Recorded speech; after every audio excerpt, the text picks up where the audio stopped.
can you, in sort of the crypto world, how do you see things? How are payments different in Asia? Yeah, sure. So yeah, it's true about Alipay, where when you go to China, I've been there many times. I've been there for a few years. So the last time I was there, I actually forgot that I'm supposed to pay with Alipay or another payment system. So I actually took out my Visa card or MasterCard and in McDonald's, and the waitress actually looked at me. And then she had to take out the POS machine and plug it in and fire it up. So I think that's a scenario in many parts of Asia. So what we're doing is that some people know us as a crypto company, a blockchain company. But in fact, we go before blockchain, whereby we try to serve a 250 million population market in Indonesia, whereby there's about 30% bank account ownership, 10% card ownership. So only 10% of the population has either a debit or a credit card.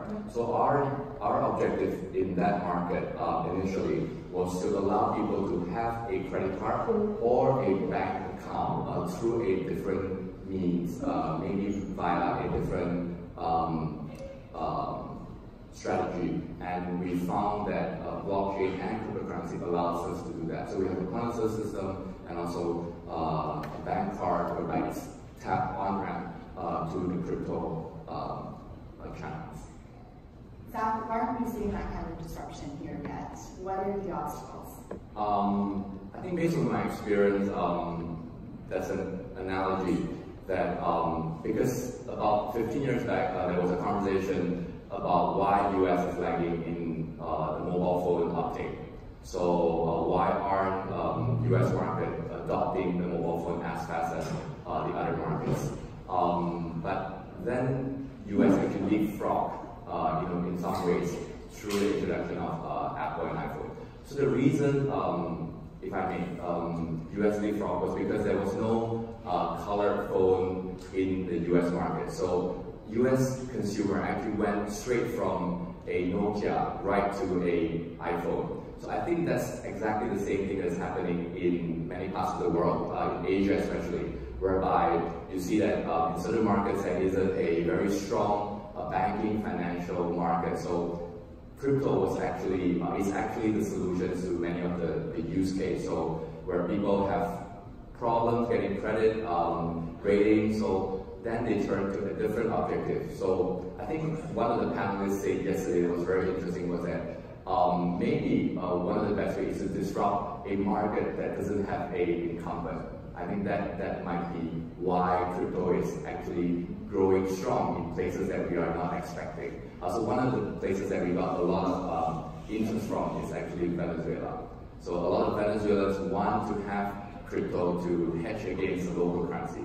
So in that place, many people are buying products so that they can have the last mile to go to a convenience store to acquire crypto or a pegged currency. So I think that's where things get very interesting, because we are essentially not replacing anyone. We are, just arriving and giving the first service to the people. So when we talk about a crypto winter and we look at the prices of cryptocurrencies, does that miss the point somewhat? Is that what you're saying? Is that it is proving its use case, just maybe not here and not in the ways that investors sometimes like to look at? Yeah, so I mean, last year there was so much focus on cryptocurrency, the price. Everyone wants to get in. I remember when I was in Davos the year before, so the whole focus was on cryptocurrency. If someone finds out that you are working in a cryptocurrency company, then they were like, oh, tell me more about it. But it's exactly different today. So I think because the growth of the cryptocurrency price has been so evident, and some guys are trying to go into the IPO financial market, some are raising money through pure ICO. So I think that it was a roller coaster ride. So I think the real focus is for companies that can do distribution and companies that can tap into traditional businesses or big companies that we can work together with. I think that is like the focus is a really the use case and distribution. Right, and I think you guys are working with governments too, which is really an interesting side of it. Now I want to ask both of you, going away from QR codes, and that's certainly part of it, What is the future of payments? You see it all the time, probably more clearly than we do from the US, because they're in these almost cashless societies. What does it look like 5 years from now? And Zac, what are your thoughts? I think, I mean, now relational database is everywhere, right?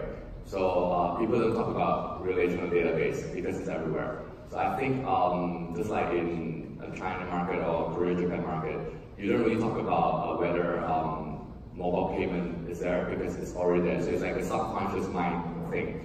So I mean, when I'm in China, I don't bring my wallet. I cannot not bring my mobile phone.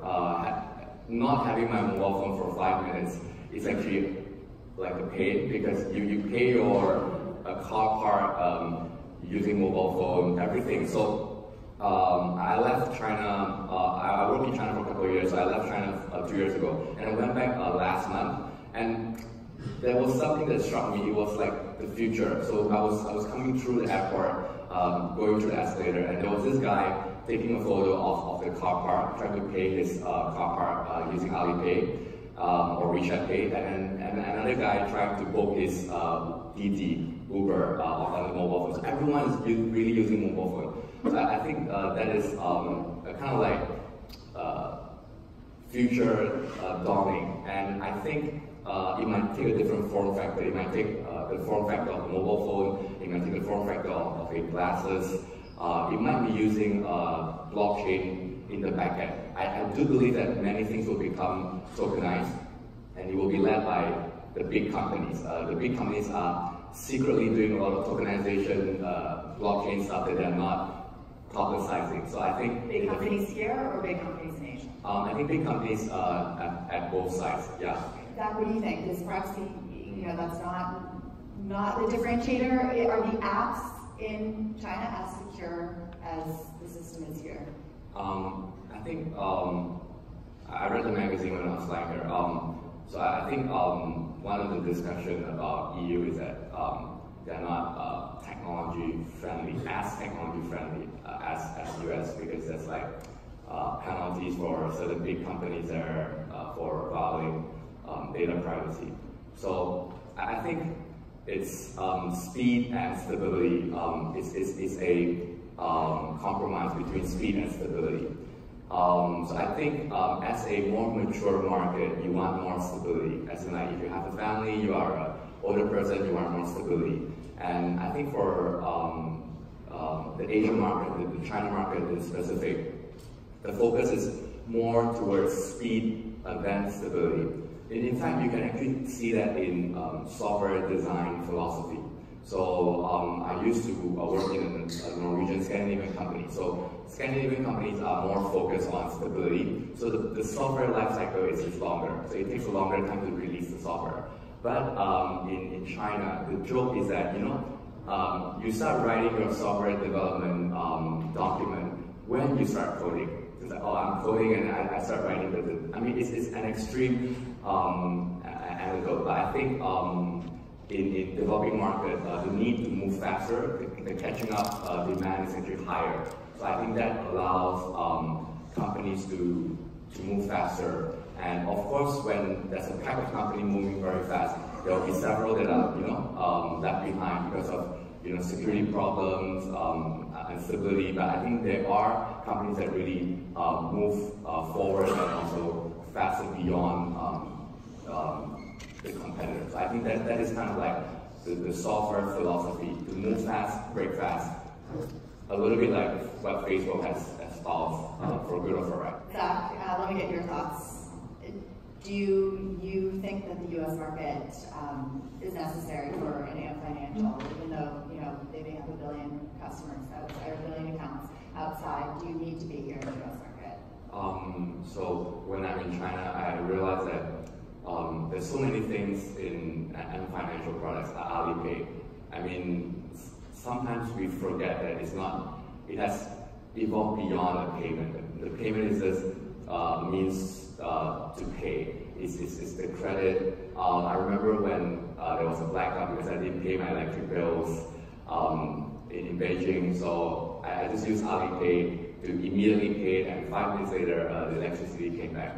So I think there are a lot of convenience that Alipay and financial brings, and also to sort of like challenge or remind the incumbent here that there are good services that is coming from different parts of the world that we can each learn from each other.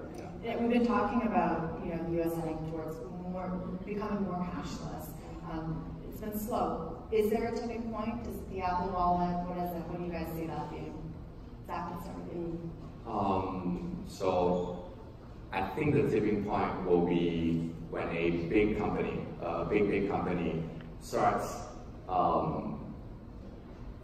don't know if forcing is the right word, encouraging the consumer to use cashless payment system. So if that big company starts doing it, another big company says, hey, I need to be in the game as well, so that the other big company is also coming in. So I think that is the tipping point, as we have saw in China, as we are seeing now in Indonesia. So Indonesia is now going through a tipping point at this very moment. So I was there like 2 weeks ago, and the other trip was like a month ago. So in that short span of 1 month, when you're in Jakarta, you actually see several. In fact, I think one is and financial subsidiary doing like 30% discount, 20% discount, which means that if you buy your McDonald's meal, you get straight off 20% discount using this payment system, but you get 30% off using that payment system. So when the war starts, I think that's the tipping point. Did that just kick off with Apple? Because Apple is so big, I know that companies like Square have been doing this already, but the new Apple Card, you get I think 3% back on Apple products, 2% back. And I know it exists out there in different forms, but packaged together. Do you think that could be it? Yeah, I think that surely is the big push. Zac, what do you think about IPOs, especially there's in Hong Kong just this week, right? Not a great story. What's the company called? A crypto company that pulled its IPO at the last minute. How does that make you think of your business and your eventual goals? So yeah, I think you're talking about, I guess it's Bitmain. So they just pulled out. So I think it really falls back to two things for us, or in fact many crypto companies. One is getting the distribution. Second is getting the real use case. So my hope, and I believe, I don't know, in 3 years' time, 5 years' time, we'll be seeing many big blockchain companies IPOing. So like marrying the traditional financial market with the blockchain company. So I think that's what we hope, and I think it will be proven through a real use case and distribution, not just hype. Got it. Well, please help me in thanking Carolyn.